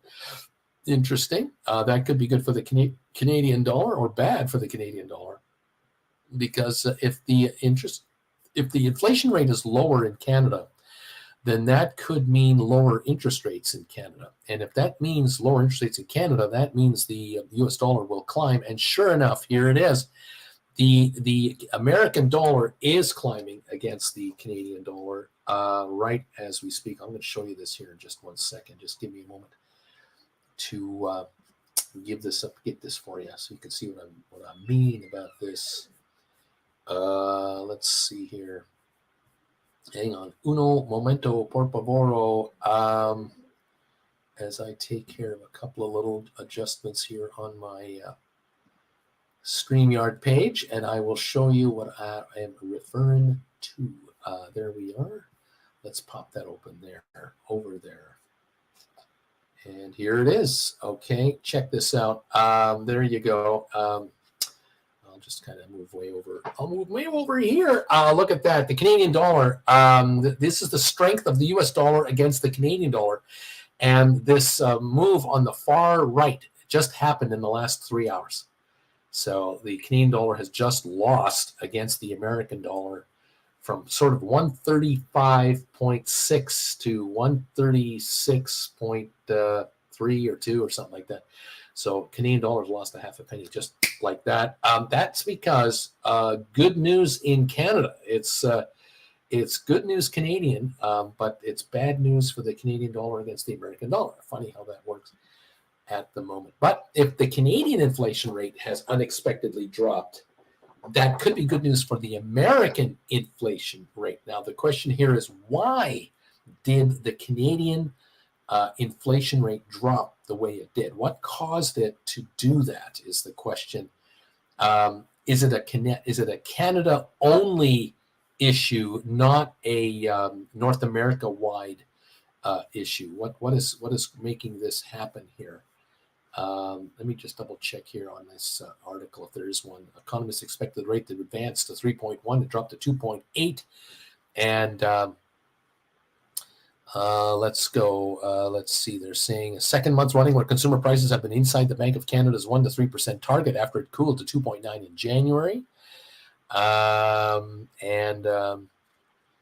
Annual inflation is still buoyed by shelter costs, with rent and mortgage rates costs two of the biggest drivers. Still, consumers saw relief in February in lower cell phone and internet service costs and an easing in price increases at grocery stores. Excluding food and energy costs, the consumer price index advanced 2.8% in February from a year earlier. Two measures of the annual core inflation the central bank closely monitors also continued to cool. Weighted median and trimmed mean CPI rose at an average of 3.15, the softest level since August 21, and compared with 3.35 growth in January. Economic growth in Canada has been sluggish as high interest rates have held back demand and worked to cool price pressures. The next time the Bank of Canada makes a decision on interest rates is April 10. So we're not going anywhere for a while at this point in time. Cell phone costs dropped 26.5%, they say. Prices for internet services also dropped sharply thanks to special offers from providers. Prices for food brought at stores eased further, rising only 2.4% on the month. Anyway, so there's some talk there about what's happening with the inflation rate in Canada. So Canadian dollar down a little bit, and that might be temporary. We'll have to see how that plays itself out. Okay. And welcome all to the party. It's great to see you here. Thank you for joining us from wherever you are on the planet. We now have thumbs up numbers of 240. Thank you very much. And we've got 562 people responding to our quiz, our poll question. A year from now, SOFI will be trading at 10, 15, 20, or over 25 a share. 34%. Number one answer, 15. Thinking it'll go to 15 a share. That's double, more than double where we are now a year from now. 10%, $10 a share, 27%, 20 a share, 21%, and over 25 a share, 17% out of 563 of you believe that SOFI could be trading at over $25 a share. There you go. I'm in that camp. I'm in the 25 and over. That's where I'm at. I'm solidly there. I believe it'll be over 25 a share because they'll have had a year from now, 4 earnings reports will have come out, consecutive earnings profits report. That means 5 profits in a row, with number 6 due in a few months, next month. And I don't think the shares will be down here at all. I think the company will be showing a $1 profit per share earnings rate at that point in time. And I think the shares will trade at 40 based on the anticipated earnings the year after. That's just me, but we'll see what's going on. You'll be with me, I hope, and we'll just monitor it all, and see where we end up with it. All right, everybody. Thank you so very much for being around. Let's go. Final 18 minutes of our show today. We got a 67-point gain on the Dow, $2 gain on Adobe at almost $516 now. Far better than $485 on Friday. That's a nicer looking print. We'll see if even more will come to this stock. NVIDIA is still down 26 today, but I don't think this is going to last. I think these shares are about to pop again. Spire 1646 up 418. SOFI 686 now, down 22 cents. The low of the session for SOFI today, 682. That was earlier this morning, and we now have been kind of holding above that for almost 30 minutes. 1358 last trade on GameStop. The volume on GameStop today is 720,000. The low was 1350. They report a week today. Earnings will be released a week from today, and I am asking, could it be that GameStop will inch higher as the earnings report comes out? I do not know. What is Ryan Cohen doing with $1.2 billion in cash sitting in GameStop's books? What is that money going to be doing? I don't know the answer. Does anyone know the answer? I'm dying to find out. Shareholders might find that what they're going to do with that money is so exciting that the shares might go to $20 a share just on whatever they get into. I personally think that Cohen should be buying up every share of SOFI he can get right now. I think that's what he should be doing with the money. But that has nothing to do with GameStop's core business. But on the other hand, I want him to make money. So why don't you buy GameStop, buy SoFi shares at $6.86 a share. And if they just go to 15 next year, you've doubled your money. You've taken 1.2 billion and turned it into 2.4 billion, and you've added $1.2 billion in market cap value to GameStop. And that takes the company from 4.1 where it is now to 5.3.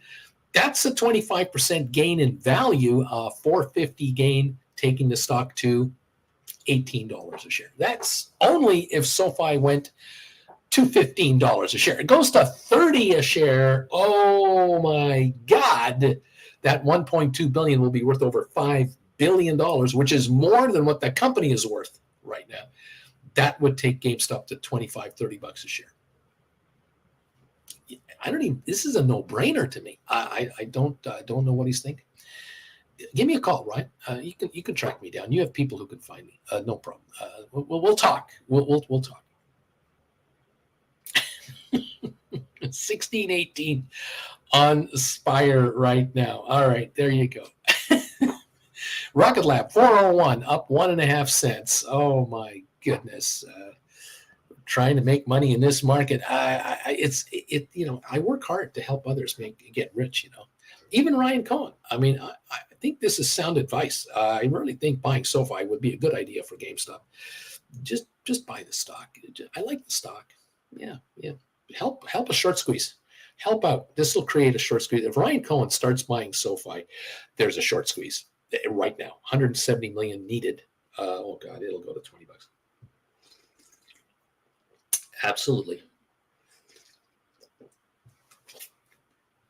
Of course, it doesn't have to be Ryan Cohen. It can be any activist investment group that can come into SoFi and say, we believe the shares are undervalued. We're going to buy up these shares.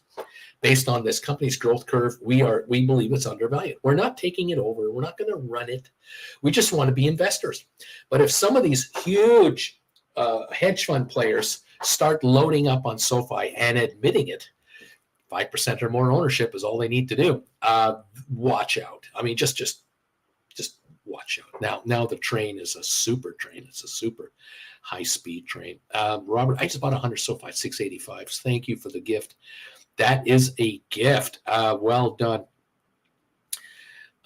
You know what? Waverly, Bruce is going to get a call from Liam Neeson anytime now. Hello. Yes, this is Liam Neeson. I just want you to know that the people here appreciate what you're doing. Hector, You know what? I think it's time for a knee emoji attack. I really think we've waited long enough. We must honor the Knights of Knee. By not honoring the Knights of Knee, we're really playing with fire. Why are we kidding ourselves? It's time to acknowledge the power that the Knights of Knee have over these markets and the influence that they can have on our shares. And if you truly want your SoFi shares to go to $10 a share, $15 a share, $20 a share, you better launch some knee emojis right now, because the Knights of Knee are passively standing by, waiting to be honored and to be rewarded with shrubbery. We might as well throw them some knee emojis to let them know we are thinking of them. We respect their magical powers, mystical powers, and we're not going to mess with it. And so JR, he is aware of what's going on. Waverly is laughing out loud. One, neat, cow tipper, neat, Richard, neat. Here they come, the knee emojis. Melvin is here. Corinne is here with the knee emojis. Larry Titus is here with the knee emojis. Deep Value Options is here. They know the power of the Knights of Knee. D.H. Ruda, no question. Knights of Knee are everything. Don't miss and don't ignore the Knights of Knee. And become a member of this channel. Get to the emoji section and hit the knee emojis and show this market you understand that all the fundamentals can be thrown out the window. All the PE multiples thrown out the window. Short positions out the window. It doesn't matter. None of it matters. Who's president? Doesn't matter. Who's the mayor of your town? Doesn't matter. Neat emojis. It's all about the Knights of Neat. That's it. Parker knows. Tuna fish knows. I mean, if tuna fish knows, don't you think they all know? They all know, folks. The knee emojis are calling. It's time to hit those knee emoji right now. There you go. 684 on SoFi. Get ready for liftoff. There you go. The big T. This one is dedicated to hockey rink. There you go. IR Aaron. Neat. There it is. Here they come. They're still coming in. They'll be coming in all like crazy. Get out of the way of the Knights of Knee. Don't let it be. Don't get run over. 1555 on Spire. What do you think made that stock go to $18 today? Neat. That's what it did. The Knights of Knee made it go up there. But they're lacking on the Knights of Knee emojis, and so it's back to 1564. It's simple. If you don't honor the Knights of Knee, you're in trouble. There you go. I'm just trying to help in plain English. Okay, I'm just a guy in front of a computer with a face for radio saying to you guys, hey, you want to make money? You do what you got to do. And if it's Knights of Knee emojis, it's Knights of Knee emojis. Parker Ivy, Big T's, loving this. Marcus, neat. There you go, right there. Marcus knows. Don't mess with the Knights of Knee. Just don't poo-poo these guys. They'll get you. They'll snap and get you. I mean, look, you want to mess with this guy? I mean, how many times do I have to show you? Do not mess with the Knights of Knee. You don't want this face in front of your computer screen. Don't mess with the Knights of Knee. These people even make Crusaders bow in their presence. I mean, come on. The big T, Discord shenanigans. Splair, I have something for you all. Neat. Cheers, everybody. Neat. There you go. Even knights and Crusaders bow in front of the Knights. Oh, neat. There you go, everybody. Thank you all. Love you and appreciate the support, of course. The Knights of Knee. Welcome to the party, everybody. We're here. We're the barefoot people at the Nakatomi Tower. Just trying to make it go. Don't let this guy catch you without giving us a thumbs up. He's handing out the pink slips. He never had hair, just like me, never had hair. Thank you all for being here today and joining us from basically around the world. Thank you all. There you have it. We're up 94 on the Dow. Look at that. Nice and neat. Markets are going up. Here goes the Dow. What more do you need to know? If the Dow goes up after a knee emoji attack, who are you to stop that? I mean, come on. Down 10 on S&P, NASDAQ down 103. We're up 102 on the Dow, 103 on the Dow. The knee emojis are affecting the Dow Jones Industrial Average. It's going higher. Don't mess with the Knights of Knee. Don't doubt these people. They're serious. Okay, 403 on Rocket Lab, 685 on SoFi. 1564 on Spire. Neat emojis. The big E. Neat. There you go. Neat. Diamonds and diamonds. Thank you, everybody. Getting close to pack this show in. I think I'm going to have a bagel. Time to have a bagel. Thank you, Gold Bagel members, for supporting this channel the way you do. Thank you, those of you who have renewed your memberships. You've upped your membership from regular member to Gold Bagel. You've subscribed to this channel. Thank you, new subscribers. Thank you, class takers. You class takers out there, I'm watching you guys. I know who you are. You are signing up for classes, and I congratulate you for making the move. There's a bunch of you coming in here, picking off classes. I've got Grant here, Jeremiah, Rocco is here, Brittany is coming in here, John, Roger, Wesley. Who else is coming in here? We've got people coming in here. Vladimir, Tulam, who else? Rudy is in here. Megan, Jason, Douglas. You know who you are. Michael, Alexander, Ray. The names. Scott, Martha, James. You know who you are. I know who you are. And I welcome you to the family. Well done. If you have any questions, let me know. If any of you have any issues with your class links, if you signed up for classes And the links, you can't find your link to class number, whatever, send me an email, bruceforman@hotmail.com. And when I'm off the air, I always read my emails, and I'll try to get you the link you need. Again, go to this site right here, this website, stockmarketswithbruce.ca. That is the link you want to go to. That's the website.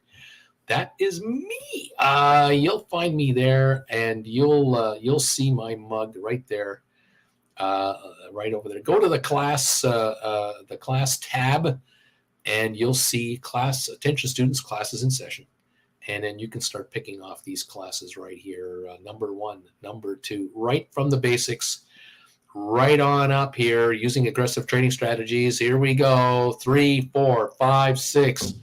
7, 8, income from writing put contracts. Let's go, baby. Credit spreads. Let's go, baby. Let's go. Come on.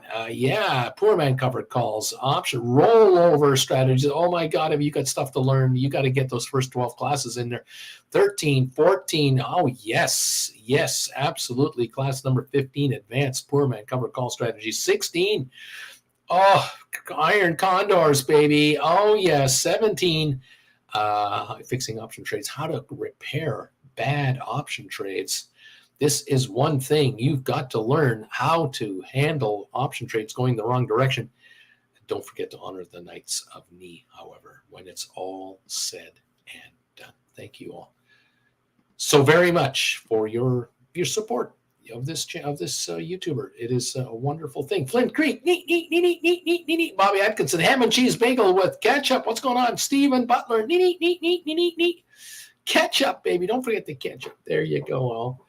Thank you so much for joining me this fine day, Tuesday, March the 19th, 2024. Get rich, kids. Just get richer. Put your positions together and enjoy the shrinkage. Fold your arms. You have to fold your arms. And let the market deteriorate in front of your eyes and just enjoy the upside. It's yours for the taking. Join the hedge funds out there. Join the institutional investors. These are the folks traveling in private jets. They don't brag about it. They just quietly do it. Do what they do. Right options. Yeah, do what they do. All right, everybody. We'll catch you later. I'll keep an eye on the Spire here, 1575, and SOFI, and everything else. I know you will too. And if you have any questions, send me an email. Otherwise, I will catch up with you tomorrow morning. First thing in the morning, 8 o'clock, then at 8:30, and tomorrow night, Gold Bagel members, 7 o'clock tomorrow night, Gold Bagel, Primetime Live with Uncle Bruce. I look forward to seeing you all. Thank you so much for joining us here from Palm Desert, California. I got to go. We'll talk to you a little later. Bye for now.